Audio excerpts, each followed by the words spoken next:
ನಮಸ್ತೆ ಟಿವಿ 20 ಕನ್ನಡ ವಾಹಿನಿಗೆ ಸ್ವಾಗತ. ರಾಜ್ಯ ಕಾಂಗ್ರೆಸ್ ಸರ್ಕಾರ ದ್ವೇಷ ಭಾಷಣ ಮಸೂದೆ ಕಾಯ್ದೆ ಜಾರಿ ಮಾಡುವುದನ್ನು ವಿರೋಧಿಸಿ ಧಾರವಾಡ ಜಿಲ್ಲಾಧಿಕಾರಿ ಕಚೇರಿ ಎದುರು ಬಿಜೆಪಿ ಕಾರ್ಯಕರ್ತರು ಪ್ರತಿಭಟನೆ ಮಾಡಿದ್ದಾರೆ.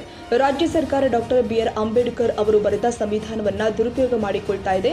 ಈ ಹಿಂದೆ ದೇಶದಲ್ಲಿ ಇಂದಿರಾ ಗಾಂಧಿ ಅವರು ತುರ್ತು ಪರಿಸ್ಥಿತಿ ಹೇರಿ ಜನ ಮಾತನಾಡದಂತೆ ಮಾಡಿದ್ರು. ಈಗ ರಾಜ್ಯ ಕಾಂಗ್ರೆಸ್ ಸರ್ಕಾರ ತಾನು ಮಾಡಿರುವ ಅವ್ಯವಹಾರಗಳನ್ನು ಮುಚ್ಚಿ ಹಾಕಿಕೊಳ್ಳುವ ಸಲುವಾಗಿ ದ್ವೇಷ ಭಾಷಣ ಮಸೂದೆ ಕಾಯ್ದೆ ಜಾರಿ ಮಾಡಿದೆ.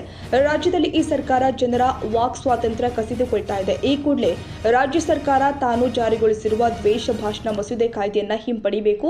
ಇಲ್ಲದೆ ಹೋದ್ರೆ ಬರುವ ದಿನದಲ್ಲಿ ಬಿಜೆಪಿ ರಾಜ್ಯದಾದ್ಯಂತ ದೊಡ್ಡ ಮಟ್ಟದ ಹೋರಾಟಕ್ಕೆ ಕರೆ ಕೊಡುತ್ತದೆ ಎಂದು ಬಿಜೆಪಿ ಕಾರ್ಯಕರ್ತರು ಎಚ್ಚರಿಕೆ ಕೊಟ್ಟಿದ್ದಾರೆ.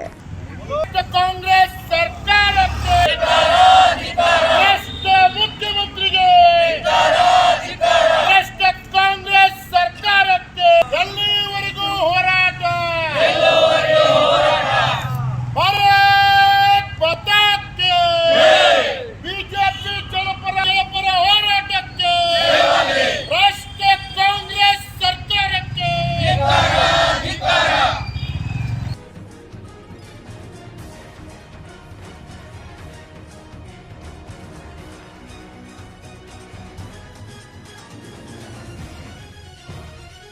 ಕನ್ನಡಿಗರ ಮೆಚ್ಚಿನ ನಿಮ್ಮ ಟಿವಿ 20 ಕನ್ನಡ ವಾಹಿನಿ ಇದೀಗ ಟಿವಿಯಲ್ಲಿ ಲಭ್ಯ.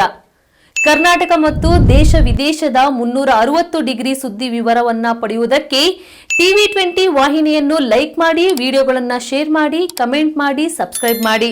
HCN ಕೇಬಲ್ 842 ನಂಬರ್ನಲ್ಲಿ ಹುಕ್ಕೇರಿ ತಾಲೂಕು ಹಾಗೂ ಸಂಕೇಶ್ವರದ ಸುತ್ತಮುತ್ತಲಿನ ಹಳ್ಳಿಗಳಲ್ಲಿ ಲಭ್ಯ. PCN ಕೇಬಲ್ 129 ನಂಬರ್ನಲ್ಲಿ ಹಾರುಗೆರೆ ಸುತ್ತಮುತ್ತಲಿನ ಹಳ್ಳಿಗಳಲ್ಲಿ ಲಭ್ಯ. ರಾಯಬಾಗ್ ಡಿಜಿಟಲ್ ಚಾನೆಲ್ ಕೇಬಲ್ 80ನೇ ನಂಬರ್ನಲ್ಲಿ ರಾಯಬಾಗ ತಾಲೂಕಿನ ಸುತ್ತಮುತ್ತಲಿನ ಹಳ್ಳಿಗಳಲ್ಲಿ ಲಭ್ಯ. UDCN ಕೇಬಲ್ ನೆಟ್ವರ್ಕ್ ಉಗಾರ ಸುತ್ತಮುತ್ತಲಿನ ಹಳ್ಳಿಗಳಲ್ಲಿ ನಿಮ್ಮ ಟಿವಿ 20 ಕನ್ನಡ ವಾಹಿನಿಯೂ ಲಭ್ಯ.